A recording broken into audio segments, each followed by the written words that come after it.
Welcome back, ladies and gentlemen, to Fallout 4. My name's Camel, and this video is going to be a walkthrough guide in which I will show you how to acquire and hopefully explain the rather strange rare weapon, the Zeta Gun. Now, there are several different ways to acquire the Zeta Gun, but to get the ball rolling, we will need to find Edward Deegan. Deegan can be found in various locations, so you might have to check them all. These include Bunker Hill, the Third Rail in Good Neighbor, or the Dugout Inn in Diamond City. So if you can't find him, be sure to keep cycling between the three locations until you do run into Edward Deegan. And once you do, he will come up and have a chat. During this chat, he will offer you work. You most certainly want to take that work. And this will begin the quest Special Delivery. We then need to head to Cabot House, which can be found to the northeast of Diamond City. And in here, we need to speak to Jack Cabot, Edward Deegan's boss. Now, after speaking to Jack, he will send you on your way to keep doing missions for him. And this is something you want to do. However, before you leave the house for the first time, if you go up to the second floor and to the back of the house into Jack Cabot's laboratory, on the table you can actually find a Zeta Gun. It's sitting right there, ripe for the taking. However, if you decide to take the Zeta Gun at this stage in the quests, it will be counted as stealing. But nonetheless, that is one way to acquire it. Now, to move on, like I said earlier, you want to keep doing the quests for Jack Cabot. Eventually, you will be on the quest The Secret of Cabot House. And at the last stage of this quest, kill or free Lorenzo Cabot. At this stage in the quest, specifically to get the Zeta Gun, you will have to side with Lorenzo and free him. In turn, you will have to kill Jack Cabot, and on Jack's body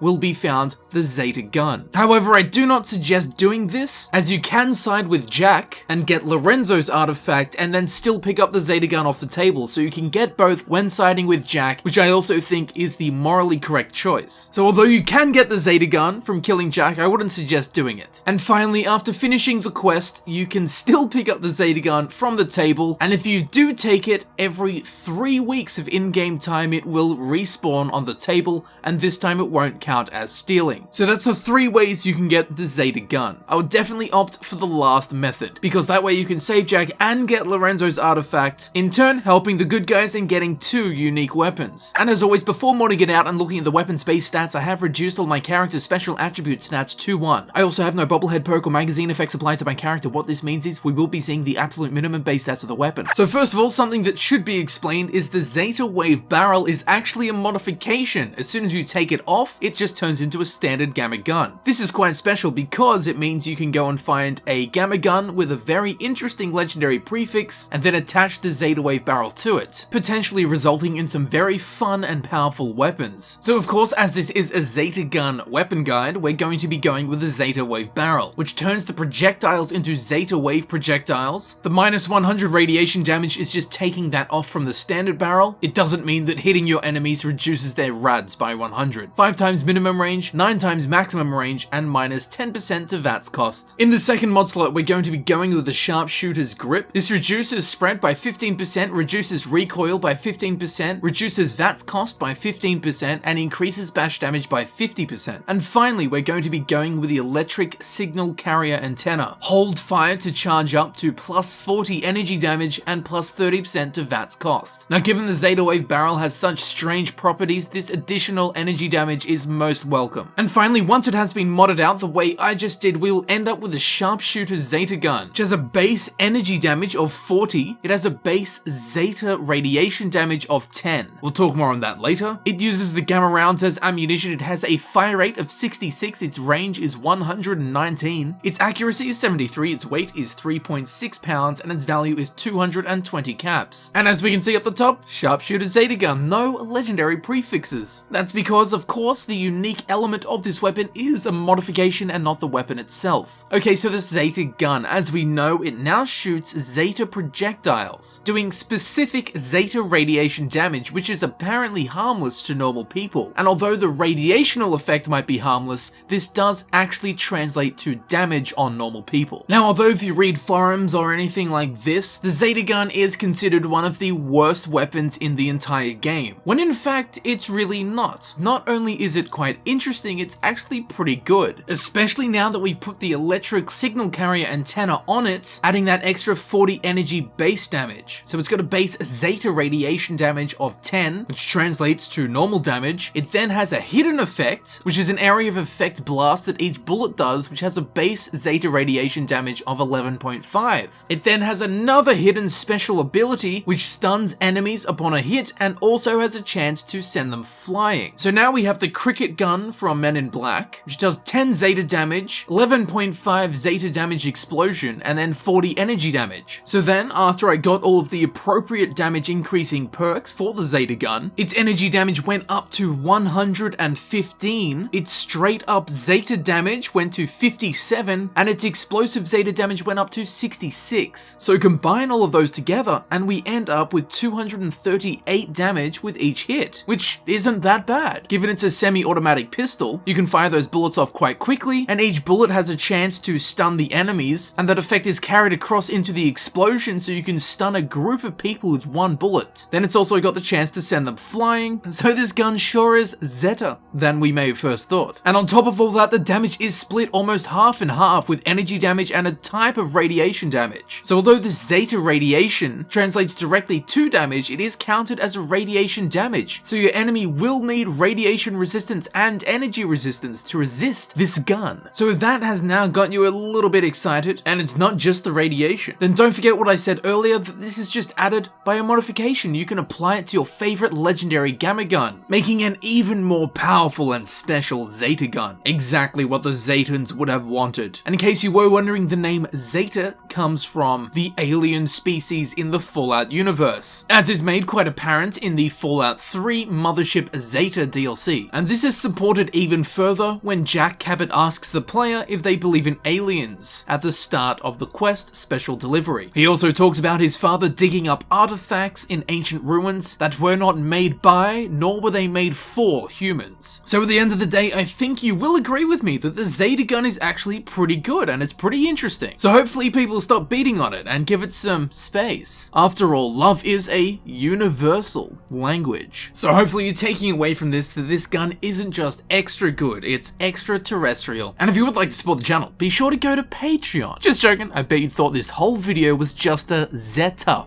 And here it is, the Zeta Gun in action.